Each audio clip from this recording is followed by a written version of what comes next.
Do you want the longest method among the approximate analysis of structural theory? You watch the right vid. Hi, welcome again everyone.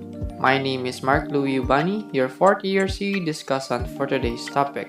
This is my presentation for the core subject CECOM 2. The topic that I will be talking about is a method that is long enough to fully maximize a whole sheet of paper depending on the structure being analyzed.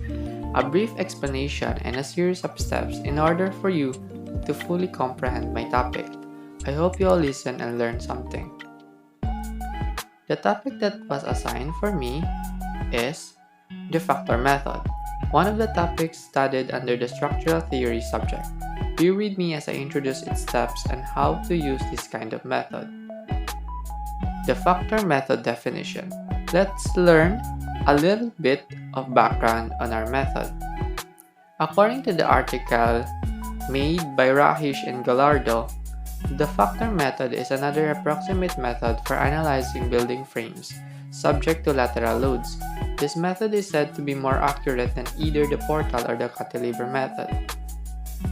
So, the factor method is used to solve for the values of shear and moments, given na yung structure natin is subjected to lateral forces. You all know that in portal or cantilever methods, certain stress assumptions are made so as to make the structure determinate. In this method, the same assumptions regarding the elastic action of the structure are made. These assumptions enable an approximate slope deflection analysis of the bend to be made. Moreover, in the previous methods, the relative K values of the members do not enter into the calculations, but this method takes the relative K values of the members. To this extent, the results of this method are more accurate than the other methods. The difference between the previous method nga is the utilization of K values. That is why yung factor method ay pwede rin nating tawagin as K factor. For more short description, ayun nga, it is more accurate than the other approximate analysis. It is useful when inertia of various members are different. Also, it is presented by John Benson Wilbur. It is the longest procedure among the three. And ayun nga, sabi ko earlier, known also as K factor. And it is a stiffness factor, or the factor method is a stiffness factor of the members of both girders and columns. The factor method procedure. Let us dive into its long steps procedures on how to solve using the K factor method or the factor method. So here's our diagram or structure. As you can see, we label our joints from A hanggang L. Meron din tayong mga lateral forces na 120 kN at saka 180 kN. So let's start. Step 1. For each members, girders, and columns, compute the stiffness factor or K. Ibig sabihin, una natin isosolve ang stiffness factor or ang K natin sa mga members. To compute for the stiffness factor, we use the formula of K is equals to inertia divided by length. Karaniwang sections ng ating mga columns and girders are rectangular. That's why we use the formula for inertia as base times height cubed divided by 12. Let's say then, na yung mga cross-sections natin from columns AE, EI, DH, and HL are 0.2 by 0.2 meters. Sa columns naman ng BF, FJ, CG, and GK, meron tayong 0.3 by 0.3 meters na cross-sections. At sa lahat ng girders natin, meron tayong 0.3 meters by 0.2 meters na cross-section. So with that, let's start by solving yung column AE natin. So, ayan. We're going to base kung ano yung mga givens natin. We can get the stiffness factor and according naman sa ating formula, yung inertia natin as 0.2 multiplied by 0.2 cube divided by 12, which is, yun nga yung inertia. And divide natin sa 3.5, which is the length ng column AE. We could come up with an answer of 3.81 or 88,095 times 10 raised to negative 5. Next naman is if we want to compute for the stiffness factor sa girder AB, there, i-input natin yan sa ating formula, we would come up with an answer of 6.4286 times 10 raised to negative 5. After that, lahat ng columns and girders ay gagawin natin ng stiffness factor. Basing from our cross-section given and syempre sa our structure natin. So, medyo lengthy kung iisa-isay natin. So, ginawan ko na lahat. Ayan. So, para di tayo mahirapan, kasi medyo time-consuming. So, as you can see, meron tayong stiffness factor na AV, meron din tayong sa column AE, meron din sa column DH, and so on and so forth. Step 2. Choose any numbers where k values will be divided. Hanap tayo ng value or number wherein i-divide natin ang mga values ng ating stiffness factor. Ito ay optional. Yung purpose lang nito is para ma-lessen or lumiit yung mga decimal values natin. So usually, the highest k value yung ginagamit natin sa formula. So ito yung formula natin. K is equals to k at chosen k divided by the highest k value. So for example, yung girder FG natin is 1.2857 times 10 raised to negative 5. Tapos, ano ba yung highest value natin o highest stiffness factor? Of course, yung 9 times 10 raised to negative 5. So, input lang natin both values natin sa ating formula. There, we would come up with an answer of 0.143. So, yun lang yun. Gawin natin lahat yun sa lahat ng stiffness factor natin. And that's our value. From stiffness factor na mahaba, meron na tayo ngayong parang small or short tingnan. Remember these steps or remember this part kasi pwede natin siya or gagamitin talaga natin siya in the later part of the procedure. Next, step 3. For each joint, compute the girder factor or G. Isosolve natin ang girder factor in every joint. Ang formula natin sa girder factor is G is equals to the summation of K ng mga columns divided by the summation of K ng columns plus summation of K ng mga girders. For example, sa joint F, let's focus only sa mga values na connected sa joint F. So, input natin yung mga datas natin sa ating formula.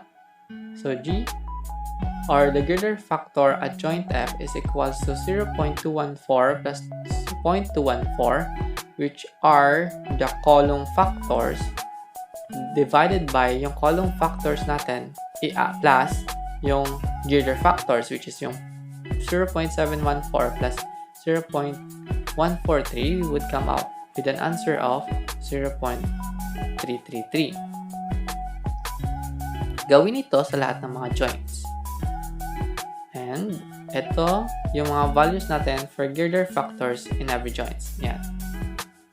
So next is our step 4. For each joint, compute the column factors. So, di ba kanina girder factors. Ngayon, hahanapin natin yung columns factors naman. So, para makuha natin yung values for column factor in every joint, magre-reduce lang tayo by 1. So, for example, yung pinili ko is F, G, and E. So, let's start with an F. So, at joint F, i-reduce lang natin yung mga girder factors natin by 1. We would come up with 0.667. Sa joint G naman, we would come up with an answer of 0.728. And pag E rin naman, yung minus na natin by 1, we have an answer of 0.458. And ito yung mga values natin for column factors in every joint. So, of course, i-assume na rin natin na all end columns connected on the support are 1 because they are fixed. So, yan na yung whole data natin for the girder and column factors. Nakuha na natin. Yan, nakuha na natin lahat ng factors natin. So, let's proceed to step 5. Now, there is number at each end of the members of the bend. add half of the numbers to the other hand. So let's proceed. Yung gagawin na natin is ito. For example, yung pinili ko is yung girder AB. So ito yung data natin for girder AB. 0.372 and 0.2.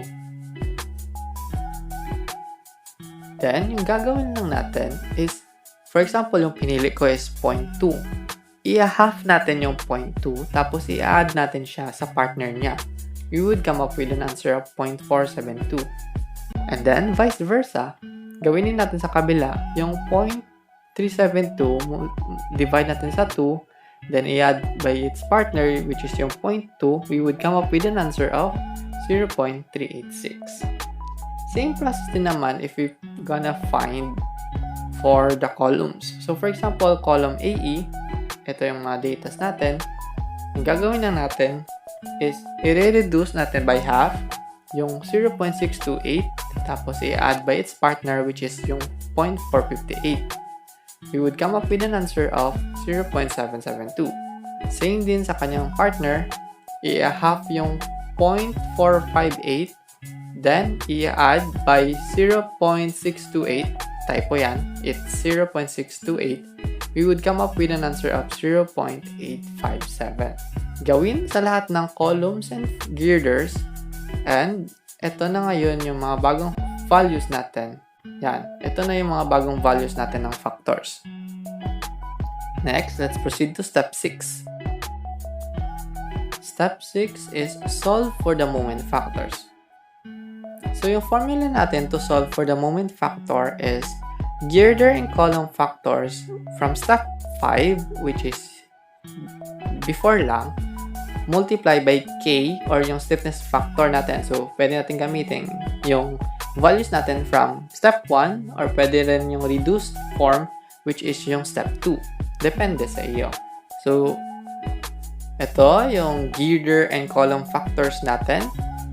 And then, i-multiply lang natin sa stiffness factor na ginawa natin sa step 1 or step 2. So, let's start. For example, yung pinili ko is column AE muna.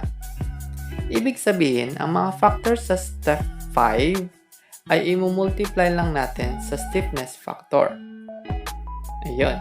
So, yung column factor natin, i-multiply lang natin to sa kanyang stiffness factor. For example, adjoint A. So, adjoint A, yung 0.857 na column factor, i-multiply lang natin sa stiffness factor, we would come up with an answer of 0.363. Same din sa joint E, meron tayong answer na 0.327.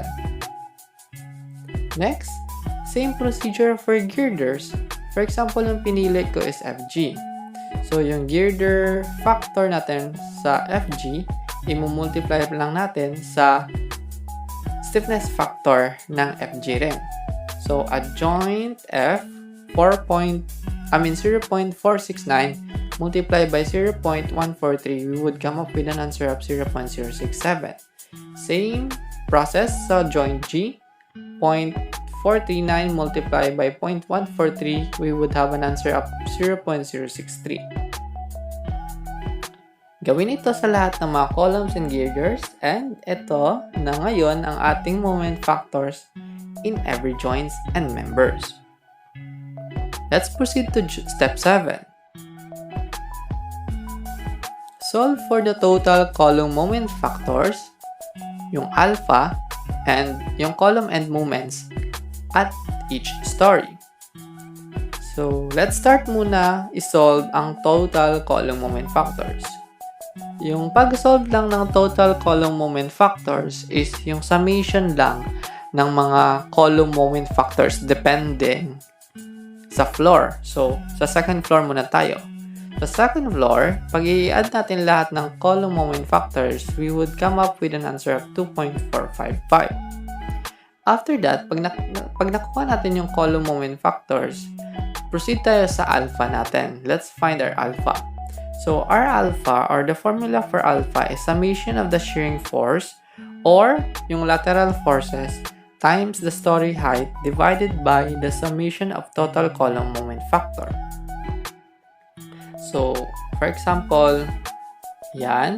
Yung 120 na yan is yung lateral forces acting on second floor multiplied by the height of the second floor, which is 3.5, divided by the total column moment factors na 2.455. Meron tayong alpha na 171.079.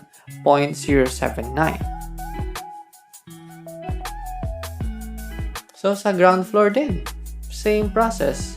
Find first the total column moment factors sa ground floor. Meron tayong 2.967. Then, apply natin yung formula ng alpha. So, lagay natin yung lateral force natin na nag-a-act sa second and ground floor na 120 plus 180. Then, yung height na 3.5 multiplied by the total column moment factor sa ground floor, we would come up with an answer of 353.893.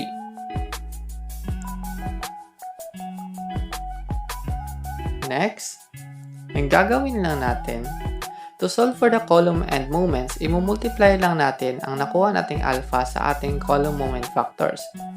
In which, pag imultiply natin yung column moment factor sa alpha, we would come up with 62.102.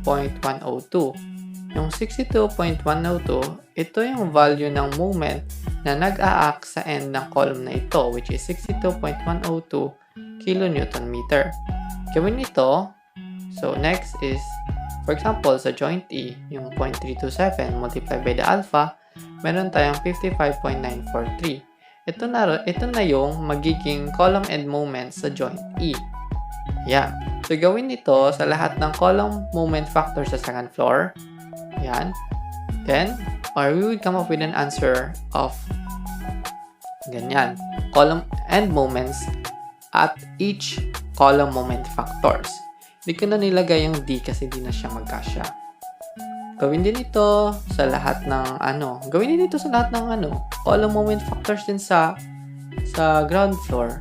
For example, yung joint E 0.405, meron tayong 143.327, saka yung sa 0.520 meron tayong 184.024. So yung magiging column end moments natin is yan, 143 and 184. Gawin ito sa lahat ng mga column moment factors sa ground floor. Yan, meron tayong answer ng column end moments. Yan. And ito na ngayon ang ating mga column end moments in every columns, kasabay ng girder moment factors. Ang arrow represents kung saan papunta yung rotation ng member. So next is step 8, of course. There. Kanina, ba nakuha natin yung column end moments? So, syempre, kukunin rin natin dito yung girder end moments, saka yung beta. So, uunahin muna natin yung beta. Yung formula ng beta is summation of column end moments divided by the sum of the girder moment factors. So, for example, a joint F. There. Focus lang tayo sa mga joints sa mga values that close sa joint F. So, i-jot down natin or i-input natin lahat ng mga data sa ating formula. So, yung 39.006 saka yung 88.893 is yung ating column end moments. Tapos saka yung sa denominator natin na 0.431 and 0.067 are the girder moment factors. So, we would come up with an answer of 255.981 as our beta. Remember, that is only for joint F. So, meaning, in every joint, meron tayong different betas. So, yan. Let's continue. For the girder EF, of course, nakuha natin yung beta. Diretso tayo sa girder and moments. So, yung i-choose ko, syempre, yung girder EF, which is dun din yung joint F. I-multiply lang natin yung beta sa mga girder factors natin. So, here, 0.431 multiplied by the beta, we would come up with an answer of 110.9 0.328. Same din sa kabila, 0.67 multiplied by our beta, we would come up with 17.151. And tcharan! Ito na ngayon ang ating values in every members ng column end moments at saka girder end moments. Di pa tayo nagtatapos. Last but not the least is our step 9. There. For example, okay, step 9. Huwag muna sa example. In step 9, solve for the axial and shear force of each member using equilibrium equation. For example, ayun, at joint A. Yung kinuha ko lang is joint A kasi nga medyo lengthy and time consuming. So, itong part na lang or itong section na lang yung gagawin kong example. So, at column AE, ito yung mga forces na nag-a-act sa ating column. Let's name our forces. Depende sa inyo kung paano nyo papangalanan ang mga forces. So, for me, meron tayong PAH, PAV, PEH, at saka PEV. Considering at column AA, pag nag-summation of moment at joint E tayo, makukuha natin ang value ng horizontal force at joint A. So, 62.102 plus 55.943 multiplied by the horizontal force at A multiplied by 3.5, we would come up with an answer of 33.727 kN.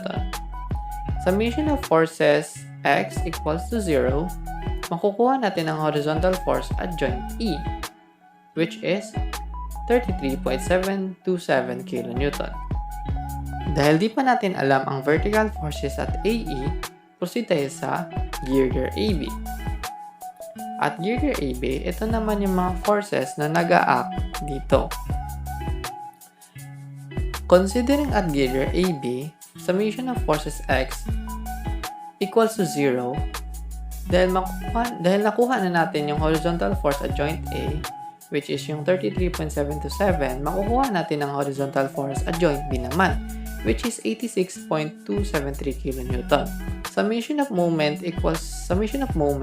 equals to 0 at joint B, makukuha natin ang vertical force at joint A, which is 36.310 plus 62.102 minus the vertical force at joint A multiplied by 7, meron tayong 14.059 kN. So let's go back at column AE. Summation of forces at Y is equals to 0, makukuha natin ang vertical force at joint B. Ganon din sa ating vertical force at joint E. So, yung vertical forces natin at joint E and B would be 14.059 kN. And that's it. Medyo lengthy siya at saka time consuming. Pero depende naman sa problem kung ano yung hahanapin mo. Bali, gawin ito sa lahat ng mga members if necessary. And remember to use the equilibrium equation when finding out yung axial, and shear force at each member when using factor method. The factor method sample problems. Okay, let's practice to further know if we really understand the basics of a factor method. So we have a question here. Using K-factor method, analyze the given frame. Find the stiffness factor ng GD and GH, girder factor ng GH, column factor ng GD, moment factor at GD and GH, column and moment at GD, girder and moment at GH, and yung axial and shear force at GD and GH. So ito yung ating sketch. Yan. Let's say na yung columns natin are 0.2 by 0.2 meters at saka yung lahat ng girders natin is 0.3 by 0.2 meters. So to find our stiffness factor first na GD and GH, ito yung formula natin. I-input natin yung note natin saka yung what do you call this? Yung height ng GD. We would come up with an answer of 3.81 times 10 raised to negative 5. Pag hinahanap din natin yung sa GH, input lang natin yung data. Yung height natin sa GH is 5, not the height. yung length natin sa GH would be 5, we would come up with an answer of 9 times 10 raised to negative 5. So, yan na yung magiging stiffness factor natin for GD and GH.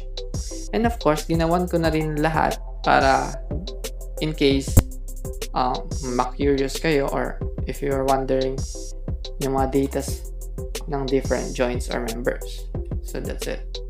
And of course, we're gonna proceed sa step 2 para ma-shortcut natin or ma-lessen natin yung mga datas natin and hindi siya medyo time-consuming. So, that's it. Next is we're going to find our girder factor muna.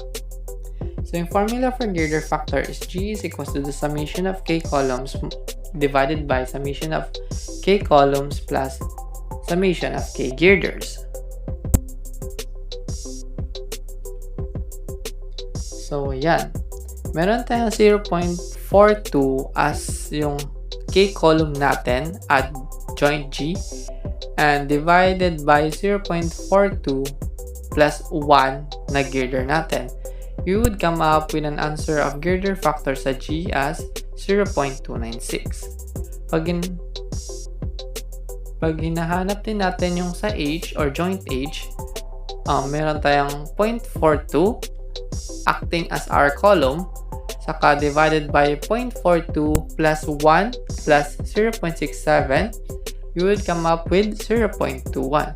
So, yan yung magiging girder factors natin at joint, or girder factor natin at GH. So, ginawan ko na rin lahat. Yan. Pero yan yung magiging answer natin kasi what do you call this?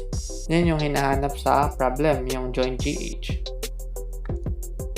Next is we're going to find our column factor, which is i-reduce na natin by 1.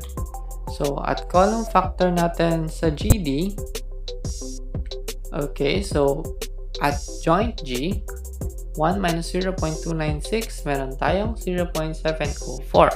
Same process sa joint H, minus a 1, we would have 0.581. Next would be there. Bali, ginawan ko na rin ng column factors lahat.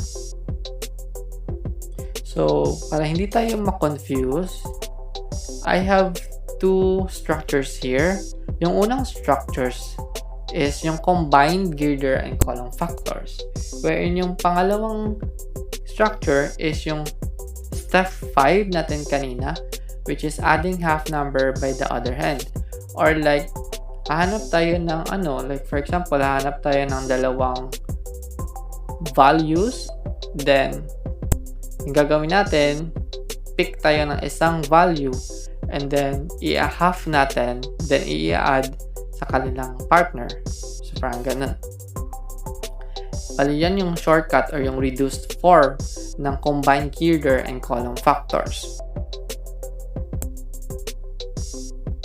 So, yan yung gagamitin nating mga values or data. So, ito na yung combined girder and column factors natin, which is reduced na. At ito naman sa baba, yung stiffness factor na reduced kasi gagamitin natin siya to find our alpha and column end moments. So, yung moment factor natin sa column GD is first is at joint G, meron tayong 0.99 na reduced girder and column factor multiplied by stiffness factor which is 0.42, we would come up with 0.42. Same at joint D, meron tayong 0.39. Of course, kunin din natin yung moment factor at GH, meron tayong 0.40 sa joint G at saka meron tayong 0.35 at joint H. Yan yung moment factor natin at column GD and girder GH. Next, we're going to find our column end moments at GD. So, ito na yung mga moment factors. Bali, ginawan ko na rin lahat. So, at total column factors rather, first, we're going to find yung summation ng column factors which is 2.39. And then, we're going to apply yung formula ng alpha, which is yung summation of lateral force multiplied by the story height divided by the total column factor. So, meron tayong 58.58 as our alpha. So, of course, for second floor yan. Bali, dun din kasi sa second floor yung GD natin. So, yan yung gagamitin natin alpha. So, for the column and moment at GD, so first at G, we're going to use the alpha multiplied by 0.42 na moment factor. We would come up with an answer of 24.60 kN meter.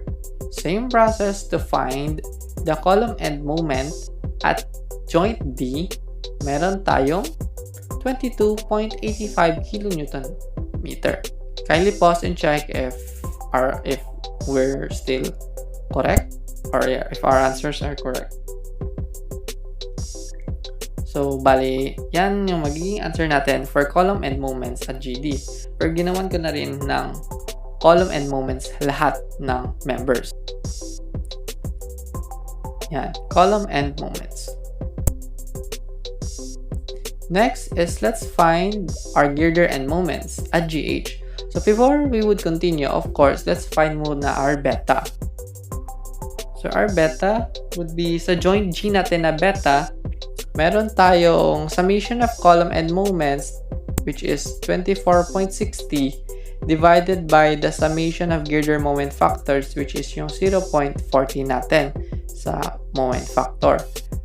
Yung beta natin is magiging 61.5. At joint H naman, of course, different joints, syempre different betas, we would come up with an answer of 45.35. Dahil nakuha na natin yung mga beta, let's continue to find our girder and moments at GH. There. So first, at joint G, so 0.40 natin as the moment factor multiplied by our beta, which is 61.5, we would come up with an answer of 24.6. Same process naman to find our joint H. Meron tayong 0.35 as moment factor multiplied by our beta, which is 45.5. That's 0.35. That's a typo. That is equals to 15.87. That's correct. So at joint H natin, 0.35, which is our moment factor, multiply natin sa 45.35 na beta, our answer would be 15.87, which is correct. So that will be our answers for the girder and moment at GH. Last is we're going to find the axial and shear force at GD and GH. For example natin is ito, at GD. Ito yung mga forces that acts sa ating column GD. So at column GD, considering natin, summation tayo of moment at joint D, meron tayong, we would come up with an answer for horizontal force sa ating joint G na 13.56 kN. Magsa-summation of forces X is equals to 0 tayo, makukuha natin yung horizontal force natin at D, which is 13.56 kN. Di pa natin alam yung vertical forces, so let's proceed sa ating what do you call this? Girder natin na GH. Pag nag-summation of yan. At girder GH, yan yung mga forces that acts. So, considering natin yung ating GH, so summation of f of x tayo is equals to 0. So 40, which is our lateral forces, minus 18.56. Wait. So if magsa-summation of forces of x tayo is equals to 0, we would come up with an answer of 40 minus 18.56 minus horizontal force at h is equals to 0. Typo yan, that is 13.56 dapat. We would come up with an answer of 21.44 kN. Magsa-summation of moment equals to 0 tayo at joint H, makukuha natin ang vertical force at joint G, which is 40.47 kilonewton. So let's go back sa ating column natin GD. Summation of forces of Y is equals to 0. Makukuha natin ang vertical forces at joint H, at joint H saka at joint D, which is 40.47 kilonewtons. So that are our axial and shear force at joint GD and GH. And that's it. Hopefully I explained to all of you a decent understanding of what a factor method is. Thank you for listening, and if you have any questions in mind, you can check these references that I used to make this discussion as easy as possible. Kindly pause if you want to know more about factor methods. Again, thank you for being here with me up until the very end. Have a great day ahead po.